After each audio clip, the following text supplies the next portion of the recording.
bienvenidos a su sesión número 8 de la materia de Derecho Fiscal de la licenciatura en Administración y Comercialización. El día de hoy nosotros vamos a ver un poquito de la parte de los recargos y actualización y de la parte de los dictámenes, inscripciones, etcétera, ahondando un poquito más de la parte de las obligaciones de los contribuyentes. Ok, entonces vamos a empezar a retomar un poquito de la parte de las obligaciones que tienen los diferentes contribuyentes, especialmente la que se tiene de contribuir con el gasto público de la federación, de los municipios, del Distrito Federal, etcétera, que nos maneja el artículo 31, fracción cuarta de la Constitución. De hecho, nosotros en nuestra sesión anterior vimos cómo los contribuyentes van cambiando de categoría.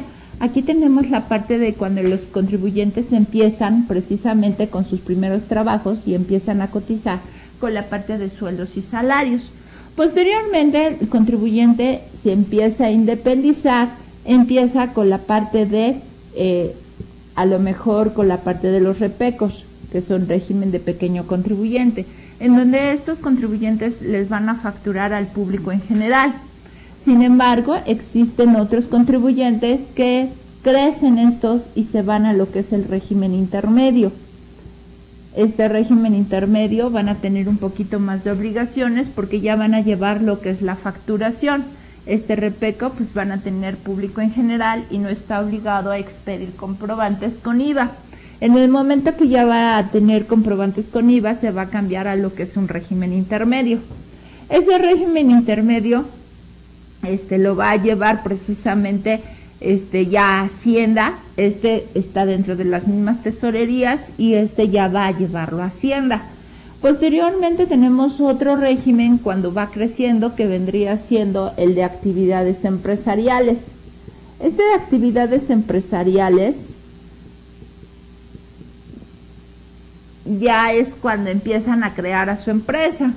Y vamos con el último régimen que sería el de los grandes contribuyentes, en donde ya les va a tocar de inclusive dictaminar sus estados financieros, que es cuando nosotros ya tenemos contribuyentes grandes, ya sea por el número de activo fijo, ya sea por el número de trabajadores o ya sea por el monto de sus ingresos. Por esas tres circunstancias se pueden considerar grandes contribuyentes.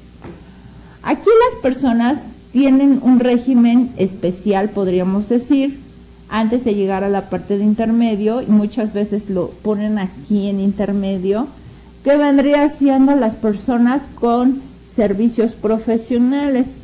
Esos servicios profesionales o contabilidad simplificada no están obligados a llevar una contabilidad como tal, todavía no se pasan a lo que es actividades empresariales, más sin embargo en estos servicios profesionales pues ya les van a retener impuestos, tanto de ICR como de IVA, porque son servicios profesionales, los famosos honorarios.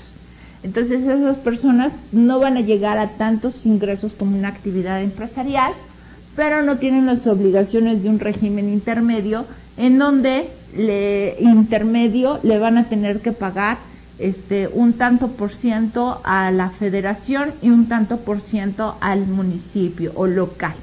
Entonces aquí el servicio profesional es todo para Hacienda. Entonces, todas estas personas, para poder categorizarlas en las diferentes actividades, deben de cumplir con la obligación de inscribirlas ante el RFC. El RFC es una clave, ¿sí?, que deben de tener todas las personas físicas o morales en México que realizan una actividad lícita que está obligada a pagar impuestos. Esta clave debe de llevar datos personales como el nombre, apellido, fecha de nacimiento, actividad. El registro se debe de hacer precisamente ante las oficinas del SAT, de la Secretaría de Hacienda y Crédito Público, y es obligatorio para todas las personas que le señalen lo que es el Código Fiscal de la Federación.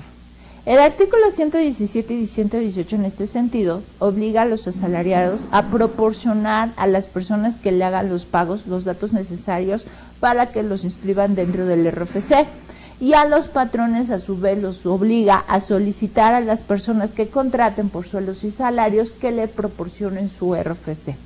Obviamente lo anterior aplica para los asalariados que jamás han estado inscritos en la parte del RFC. En caso contrario, pues ya el asalariario, la persona de sueldos y salarios va a tener ya su RFC impreso por Hacienda. Las personas morales, así como las personas físicas que deban de presentar declaraciones periódicas o que estén obligadas a expedir comprobantes por las actividades que realizan, deberán solicitar su RFC ante la Secretaría de Hacienda y Crédito Público y proporcionar la información relacionada con su identidad, domicilio y en general sobre su situación mediante los avisos que presentan en el reglamento de este Código Fiscal de la Federación. Ahora, nosotros decimos, ¿para qué el RFC? Pues el RFC nosotros está compuesto precisamente, como habíamos visto, de una cierta números y letras. Por ejemplo, tenemos lo que se llama Rita García Pérez. Esta señorita Rita García Pérez nació el 12 de mayo de 1970. Entonces, ¿qué tenemos? Tenemos su apellido paterno, materno y su nombre. Entonces, para formar su RFC vamos a empezar con las primeras dos letras de su apellido paterno, que sería GA. Después seguimos con la siguiente letra de su apellido materno, P, y la primera letra de su nombre. Entonces, ahí está formado. Las cuatro primeras dígitos vendrían siendo letras. Sí, las primeras serían letras, que vendrían siendo las dos primeras de su apellido paterno, la que sigue es materno y su nombre. Después va a estar formado por el año en que nació. Ella nació en el año 70. ¿De qué mes? Del 05. ¿Qué día? El 12. Entonces los siguientes 6 dígitos vendrían siendo su fecha de nacimiento, empezando por año, mes y día. Y vamos a tener 3 dígitos que se llaman homoclave. Esta homoclave va a estar compuesta por 3 dígitos que les va a dar en forma aleatoria Hacienda con la combinación de su nombre y de su fecha de nacimiento y su actividad que desarrolla. Por ejemplo, le tocaría a ella. Entonces, su RFC de Rita García Pérez sería GAPR 700512 BB2. Esa vendría siendo su homoclave. Ese es en el caso para las personas físicas. En el caso de las personas morales, por ejemplo, vendría siendo la empresa Dulce Amanecer. Dulce Amanecer fue constituida el 1 de enero del año de 1980. Entonces, ¿qué le va a tocar? A diferencia de las personas físicas, las personas morales, o sea, las empresas, no van a tener 4 letras, van a tener solamente 3. Y por lo general están compuestas por las primeras iniciales de su razón social. Muchas veces toman la siguiente vocal o en este caso la siguiente consonante. Vamos a tomar nosotros la siguiente vocal. Su RFC empezaría con DUA. Después va a ser el año en el cual fue creada, que sería 80, el mes 01 y el día 01. Y también nosotros vamos a tener un homoclave que vendría siendo la combinación que tiene Hacienda con su nombre y su fecha de creación. Entonces en este caso va a ser 3 dígitos. 3 dígitos que vendrían siendo la homoclave. Este es lo que vendría siendo la fecha de creación, en la cual se constituyó la empresa, y las letras de su nombre. Y con esto eso está formado su RFC de la empresa. Precisamente así estaríamos formando lo que es el RFC de las personas, tanto morales como físicas. ¿Ok? Ahora nos dice la obligación tributaria. Es la cantidad debida por el sujeto pasivo al sujeto activo cuyo pago extingue a dicha obligación. La obligación fiscal se causa precisamente cuando se está haciendo el hecho generador, ¿sí? En que es precisamente donde nace la obligación tributaria.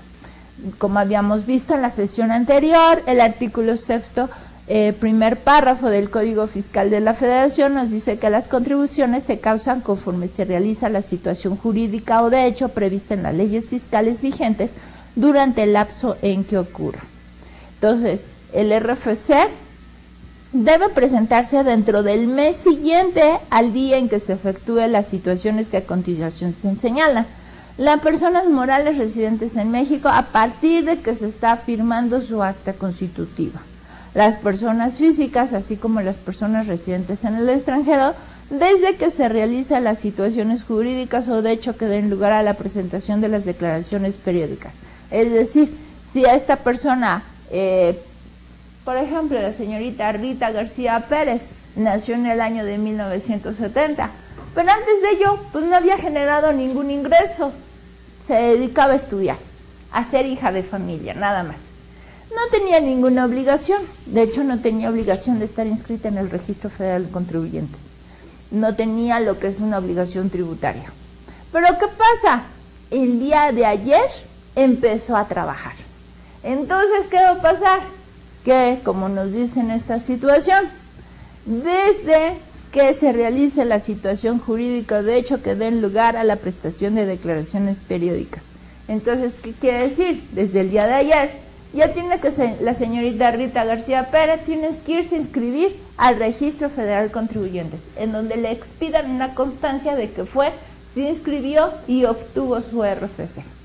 Con eso la señorita Rita García Pérez, con eso ya está inscrita y ya va a tener que empezar a presentar sus declaraciones mensuales o va a tener que cumplir con sus obligaciones que le den de acuerdo al régimen que esté inscrita. Si es sueldos y salarios, pues entonces le empezarán a retener sus impuestos. Si es alguna persona con actividad empresarial, como habíamos visto aquí, pues tendrá que cumplir las obligaciones que ya le marca cada uno de estas diferentes categorías, ¿no? Entonces, con eso la señorita Rita García Pérez estaría presentando y cumpliendo con sus obligaciones correspondientes a partir del día de ayer que empezó a trabajar. ¿En qué momento va a tener que tener esa solicitud de inscripción?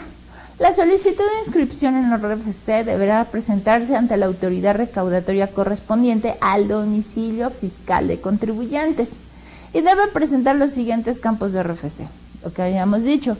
Y cada vez que le suceda algo a la señorita Rita García Pérez, deberá de cumplir con la actualización de sus datos entre el RFC correspondiente. Por ejemplo, si esta señorita Rita García Pérez vive en el sur de la ciudad, vive por allá por Xochimilco, entonces, ¿qué va a pasar? Bueno, en el sur de la ciudad del Distrito Federal, vive por Xochimilco, ¿qué va a pasar? Pues va a tener... pero viene a trabajar hasta el centro, ¿no? Dice, desplaza desde Xochimilco hasta el centro. Pero su domicilio fiscal, pues precisamente va a ser el de su domicilio. ¿Por qué? Porque no puede marcar otro. Ella no tiene otro domicilio fiscal más que el de su domicilio. Entonces tendrá que ir a la oficina fiscal de por allá, la oficina fiscal del SAT del sur, entonces para poder cumplir con la inscripción del RFC correspondiente. Ahora, por ejemplo, la empresa Dulce Amanecer se constituye en el año de 1980, ¿qué quiere decir? En el momento que la está dando de alta y que la está registrando el notario público, en ese momento tiene que adquirir su RFC, tiene que darse de alta ante el Registro Federal de Contribuyentes, adquiere su RFC nuevo. Ya, muchas veces hasta los notarios tienen el programita para poder asignar el RFC correspondiente. Tienen su programita que los enlaza directamente con el SAT y con eso ya los dan de alta ya de forma instantánea. Si no, el contribuyente tendrá que ir al SAT con su acta constitutiva que le hizo el notario público y pedir su inscripción ante el Registro Federal de Contribuyentes. Pero ya tienen su registro federal contribuyentes y van a empezar a trabajar y están en Coajimalpa. Pero ¿qué pasa?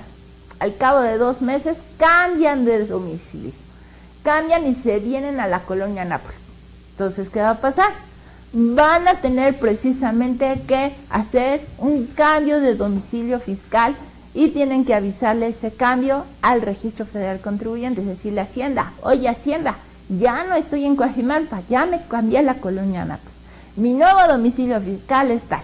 Y ya con eso cumplen con la obligación de actualizar los datos ante el Registro Federal Contribuyentes. Tienen, de hecho, cuando cambian de nombre, tienen que actualizar su nombre, tienen que actualizar su domicilio fiscal. Si en el momento en que muchas veces, por ejemplo, la empresa Dulce Amanecer se da de alta como Repeco, pero le va muy bien en sus ingresos, tanto así que ya no puede estar contribuyendo, ya no puede estar tributando en este régimen. Tiene por el número de ingreso que cambiarse a actividad empresarial.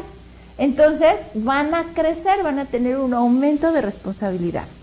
Entonces en ese momento también tendrán que avisarle al RFC a decirle a Hacienda, oye Hacienda, ya me ha ido muy bien con la venta y voy a cambiar de régimen a actividad empresarial. Entonces en ese momento la empresa Dulce Amanecer va a aumentar sus actividades, sus obligaciones. O muchas veces pues no les va tan bien a las empresas y tienen que caer en una suspensión de actividades. A lo mejor el dueño se va a dedicar a otras cosas por un año y ya cuando regrese va a reanudar su empresa. Entonces en ese momento va a marcar una reanudación de actividades. Va a tener lo que también es una liquidación o apertura o cesión de actividades, o muchas veces ya hacen lo que es la baja de su RFC o la suspensión de actividades y la liquidación correspondiente de la empresa. Ahora, si no presentan todos esos avisos o todas esas modificaciones ante el Registro Federal de Contribuyentes, pues lógicamente Hacienda se va a enojar porque no le han actualizado su base de datos y pues los va a multar. Va a haber infracciones si no actualizan su inscripción, si no presentan avisos, de hecho si no se inscriben también hay una sanción, si no presentan los avisos de actualización de datos al Registro Federal, si a la hora de que utilizan su RFC en la factura utilizan otro RFC que no es el que tienen ustedes asignados, si pues hacen una acta de fusión, escisión o eliminación de sociedades y no actualizan su RFC correspondiente, pues también están multados por eso. Si utilizan un domicilio fiscal incorrecto, también. Si dentro de la empresa, los socios deben de tener también su Registro Federal Contribuyentes. Si no tienen su RFC los socios y ven que no están inscritos en el RFC, pues también hay una infracción por lo mismo. Y si no verifican el RFC en las actas de asamblea. Ahora vamos con la parte de los comprobantes fiscales. Como habíamos nosotros dicho, los comprobantes fiscales es un requisito que deben de cumplir y que deben de tener mucho cuidado con él. ¿Por qué? Porque nosotros vamos a tener diferentes tipos de comprobantes. Esos comprobantes inclusive deben de cumplir requisitos que ya vimos en nuestra sesión anterior del artículo 29 y 29A del Código Fiscal de la Federación, que son como el nombre de la persona que está haciendo su factura, su domicilio, cómo están haciendo la factura, que vendría siendo precio unitario, el detalle del producto, precio total, sacar el subtotal de toda la factura con IVA desglosado y el total de la factura. Ahora, las facturas vamos a tener hoy en día, existen 3 tipos de facturas, que van a ser comprobantes fiscales impresos a través de un establecimiento autorizado, comprobantes fiscales impresos con un código de barras bidimensional y lo que es ahora la factura electrónica. Vamos a ver cada uno de ellos. Los comprobantes fiscales impresos a través de un establecimiento autorizado, es decir, nosotros antes teníamos la opción de que podíamos tener facturas electrónicas, pero muchas personas no obtuvieron esa facilidad y empezaron o hicieron todavía sus facturas impresas normales. ¿Qué pasa con esas facturas? Hasta el 31 de diciembre del 2010, esas personas pudieron sacar sus facturas con un impresor autorizado. Esas facturas pues fueron a la imprenta y todavía con las disposiciones que tenían los impresores les pudieron hacer sus facturas en ese momento. Pero esas facturas tienen una caducidad de 2 años. estamos hablando que esas facturas para el 31 de diciembre del 2012, esas facturas van a perder validez, la mayoría de ellas. ¿Y qué van a tener que hacer? Pues van a tener esas facturas o esas personas cambiarse a los siguientes dos tipos de facturas, que sería un comprobante fiscal impresos con un código bidimensional, en donde nosotros vamos a encontrar las personas que tienen ingresos menores a 4 millones de pesos. En esa factura nosotros, fíjense, ¿qué vamos a tener? Vamos a tener una factura muy parecida a las anteriores. Ahorita les explico cuál es la diferencia. Esas facturas anteriormente tenían que ser ante un impresor autorizado. Hoy en día esas facturas ya las puede sacar el mismo contribuyente, siempre y cuando cumpla con los requisitos que le marca la página del SAT o la Secretaría de Hacienda y Crédito Público. Debe de tener el nombre de la persona, por ejemplo, la empresa XSADCB. Tienen que tener su dirección completa. Esa dirección completa debe de contener lo que es la colonia, el código postal, la delegación o municipio, la entidad federativa, etcétera. Tienen que tener su RFC completo y correcto. Además debe de llevar los datos del cliente.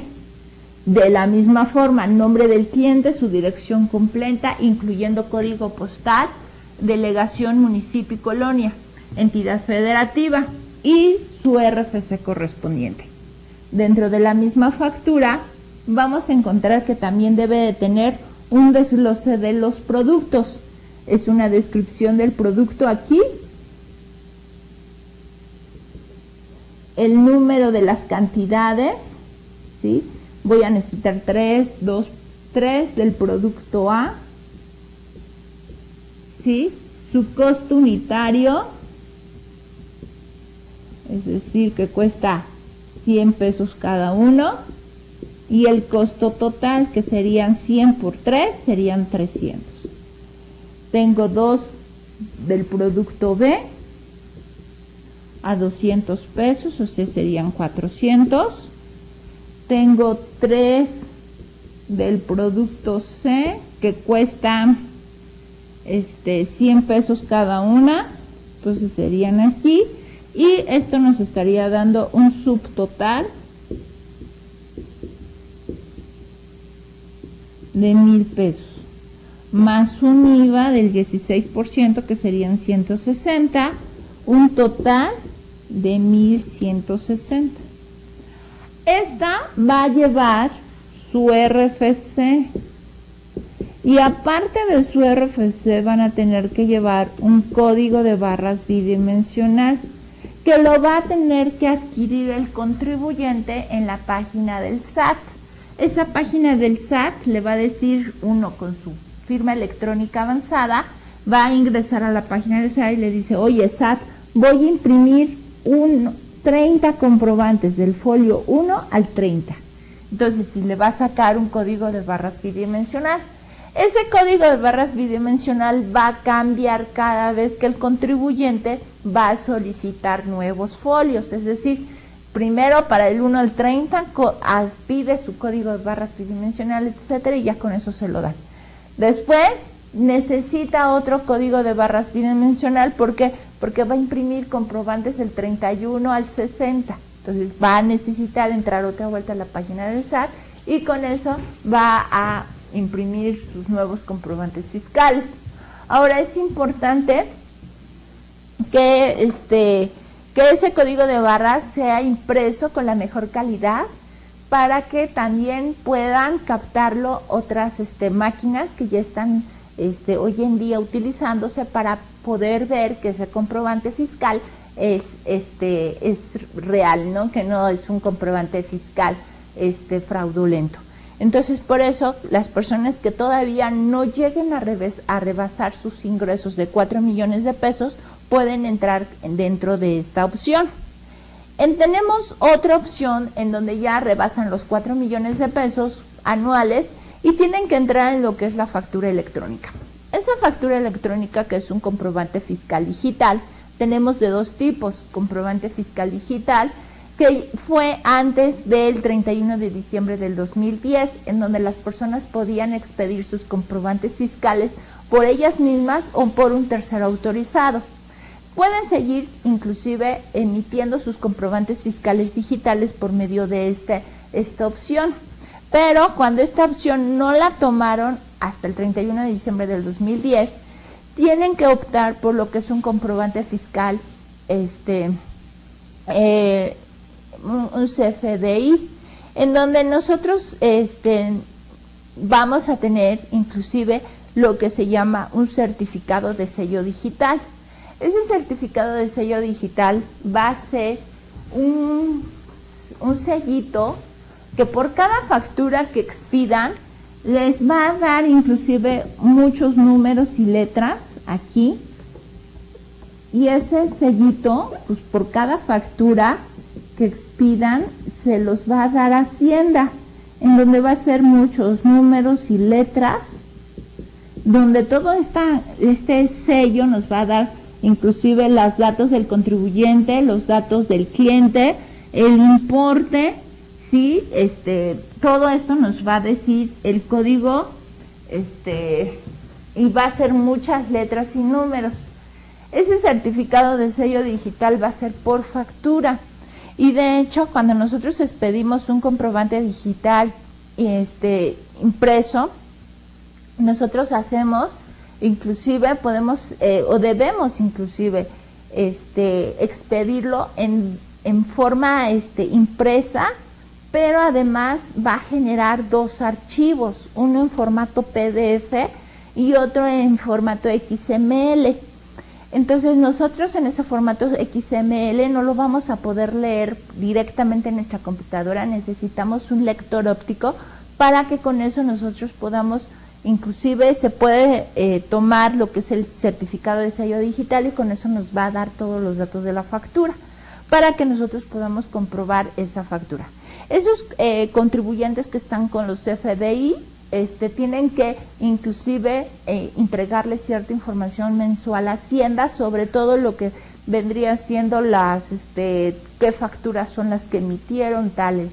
Un comprobante totalmente con muchos requisitos, con mucho desglose de todas las facturas que está realizando esa empresa.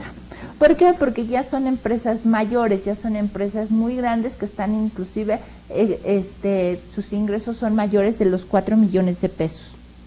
Ahora, nosotros también tenemos lo que es una factura simplificada. Esas facturas simplificadas, son lo que nosotros conocemos como los repecos.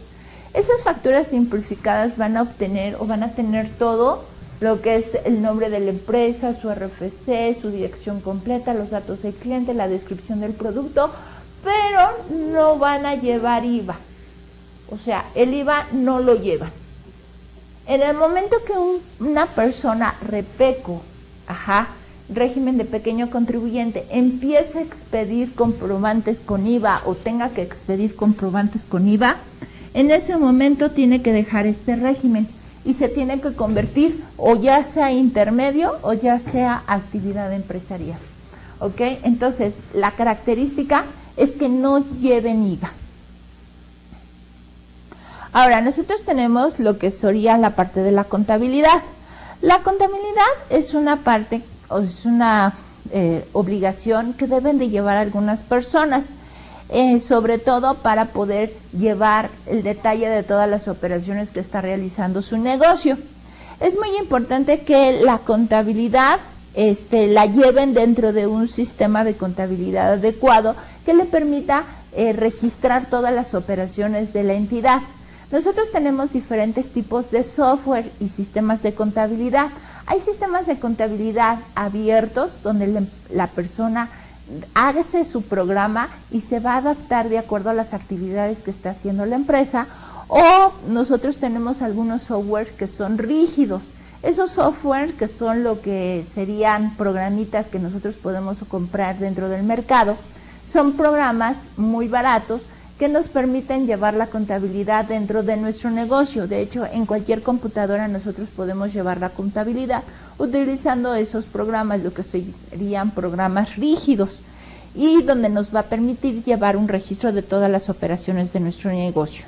Nosotros debemos de llevar la contabilidad en sistema y registros contables que deben de cumplir con todos los requisitos del Código Fiscal de la Federación, deben de llevar asientos contables en forma analítica y deben de estar la contabilidad dentro del domicilio fiscal. La contabilidad para fines fiscales debe de llevarse en un sistema contable, debe de llevar toda la parte de registros y cuentas contables, libros y registros sociales. Inclusive hay algunos contribuyentes que están obligados a llevar lo que son las máquinas registradoras, documentación comprobatoria en caso de algunos contribuyentes que no estén obligados a llevar su contabilidad, pero sí deben de llevar el control de todos sus comprobantes y sobre todo que están cumpliendo con sus obligaciones fiscales correspondientes. Para las personas de repecos o de régimen simplificado, deben de llevar una contabilidad simplificada que comprende en un libro en donde nosotros vamos a registrar las entradas y salidas del negocio. En ese nosotros vamos a ver la contabilidad del negocio en entradas y salidas.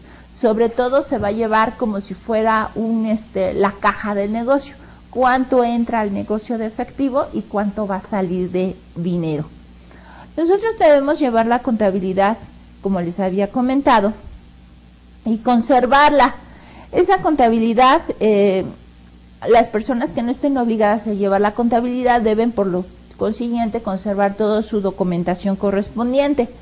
Ahora, la documentación a que se refiere en los párrafos anteriores deben de conservarse con un plazo de 5 años a partir de la fecha en que se están presentando las declaraciones. Llevar la contabilidad y debe de conservarse en un lugar. El no llevar la contabilidad, pues también nos puede originar alguna multa o sanción correspondiente. Debe de conservarse la contabilidad y toda la comprobación de sus operaciones durante un plazo de 5 años. También tenemos la opción, les comento, que las personas que dictaminen sus estados financieros pueden microfilmar sus operaciones, bien pueden microfilmar toda su contabilidad para no llevar los registros físicos del mismo. Ahora, como les había comentado, también puede haber fracciones o multas por no llevar la contabilidad correspondiente. Deben de llevarla en su domicilio fiscal y en caso de que la autoridad la requiera, puede en ese momento programar una visita domiciliaria para que le puedan exhibir los comprobantes correspondientes. Ahora, nosotros para lo que sea la autoridad podemos presentar lo que son las declaraciones, avisos, constancias o formas autorizadas, que es lo que nosotros habíamos comentado en nuestra sesión anterior. Debemos usar formas fiscales que deban estar autorizadas por la autoridad y los programas que ella designe para poder hacer los trámites correspondientes. Ahora, nosotros tenemos precisamente para el caso de los grandes contribuyentes lo que es la obligación del dictamen fiscal o la auditoría de los estados financieros. ¿Cuál es el objetivo? Como habíamos visto en materias anteriores, nosotros tenemos lo que es la obligación de las empresas de revisar sus estados financieros para que en esa forma le podamos decir a Hacienda de que las operaciones de la empresa están de forma correcta, que nosotros estamos cumpliendo las NIF y que nuestra contabilidad está bien. Nosotros, para la auditoría de estados financieros debemos de llevar cierto procedimiento. Ese procedimiento deberá ser desde revisar todas las operaciones del negocio, planear la auditoría del mismo, llevar cuestionarios para verificar que las operaciones se estén llevando de una forma correcta, verificar el control interno de la empresa para que nosotros tengamos la certeza de que las operaciones se estén haciendo de una forma completa. Si nosotros vemos que la entidad carece de control interno, nosotros vamos a encontrar muchas fallas dentro de las operaciones de la empresa. ¿Por qué? Porque el control interno es el que nos da cierta garantía para ver que las operaciones del negocio se están haciendo de forma correcta. Si no hay control, eso nos va a generar muchos errores, muchas fallas dentro de la entidad. Cuando nosotros revisamos con eso las cifras de la empresa, podemos darnos cuenta de que la contabilidad está de forma correcta y con ello que la empresa está cumpliendo con sus obligaciones de forma razonable. El dictamen fiscal, como les había comentado, es una obligación para las personas grandes contribuyentes en el momento que sus ingresos sean mayores a 35 millones de pesos, que sus activos fijos sean mayores de 70 millones de pesos, que tengan más de 300 trabajadores. Cuando tengan alguno de esos tres supuestos, o sea, no es necesario de que tengamos los tres, con uno de los supuestos que nosotros tengamos, con eso tenemos que cumplir con la obligación de dictaminar nuestros estados financieros. Ahora también algunas empresas por su actividad también deben de cumplir con esta obligación, como es el caso de las donatarias autorizadas. Las empresas que están autorizadas para recibir donativos, entonces esas empresas siempre tienen que cumplir con la parte de un dictamen fiscal. Ahora también las empresas, cuando en el momento que se están fusionando, también tendrán que llevar a cabo un dictamen fiscal, y algunas otras empresas que no están obligadas a dictaminarse, mas sin embargo son voluntarias a presentar su dictamen fiscal. En ese momento también ellas presentarán su dictamen fiscal correspondiente. Ahora, ese dictamen fiscal debe de estar realizado por un contador público certificado, independiente, el cual va a tener, va a realizar una revisión, ¿sí?, de toda la empresa, de ver cómo está la empresa, y con eso ver si están cumpliendo de una forma adecuada con los impuestos que tiene el negocio, con las obligaciones que tiene el mismo ante la autoridad. Con eso, el contador público certificado podrá decir, ok, está bien la empresa, ok, pero le falta esto, ok, pero le falta aquello. Entonces ya con eso el contador público certificado dará una opinión sobre la situación que guarda la empresa. Es importante comentarles que no cualquier tipo de contador puede emitir ese tipo de opinión. Necesitamos que sea un contador público certificado y que esté autorizado por la autoridad correspondiente. Es decir, podrá tener a un contador público certificado una autorización ante Hacienda, una autorización ante lo que es tesorería, una autorización ante lo que es el Seguro Social, etcétera. Entonces, dependiendo la autorización que tenga, va a ser el tipo de dictamen fiscal que va a emitir. Nosotros podemos encontrar dictamen fiscal para lo que son los impuestos federales. Ese dictamen fiscal debe llevar o debe de tener el contador público certificado la autorización de Hacienda. Tendrá que tener o podrá haber también un dictamen fiscal para impuestos locales. Este dictamen fiscal para impuestos locales debe de llevar la autorización de lo que es la tesorería del estado correspondiente o la Secretaría de Hacienda local, y un dictamen fiscal para fines del Seguro Social deberá tener la autorización del Seguro Social para poder dictaminar las cifras de la empresa y decirle al Seguro Social, ok, está bien la empresa. Según el tipo de dictamen, va a ser la autorización que debe de tener el contador público certificado. Ahora, es importante comentarles que esta obligación solamente la van a tener las personas, los que vendrían siendo los grandes contribuyentes, y dependiendo el tipo de dictamen es la obligación en la cual estarían o tendrían que cubrir. Por ejemplo, si tiene más de 300 trabajadores, debe de tener un dictamen para impuestos federales y un dictamen para el Seguro Social. Si tiene nada más activo fijo, pues nada más sería la parte del Secretaría de Hacienda y Crédito Público.